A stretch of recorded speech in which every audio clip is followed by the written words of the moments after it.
Welcome back. To formally enforce abstraction in Python, we use the built-in ABC module, which stands for Abstract Base Classes.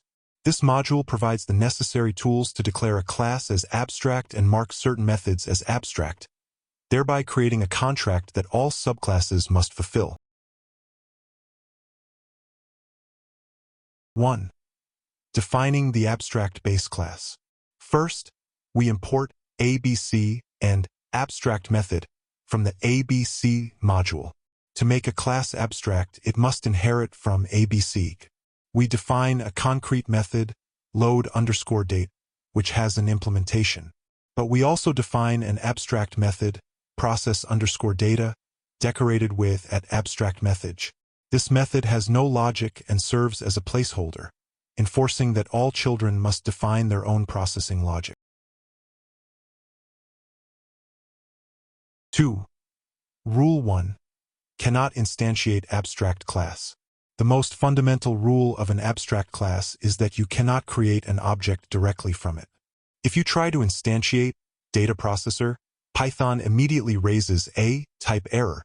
This ensures that the class remains a blueprint and forces developers to use only the complete, implemented subclasses.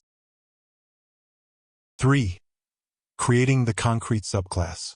To use the blueprint, we create a concrete subclass, CSV processor, that inherits from data processor. To be a valid instantiable class, CSV processor must implement or override the abstract method process_data. 4. Rule 2. Testing the implementation and inheritance.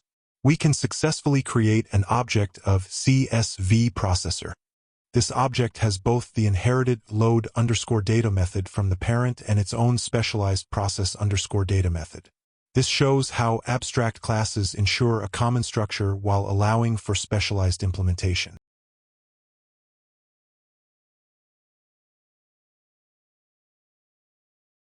To summarize, abstract classes provide a mix of common implementation and enforced specialization.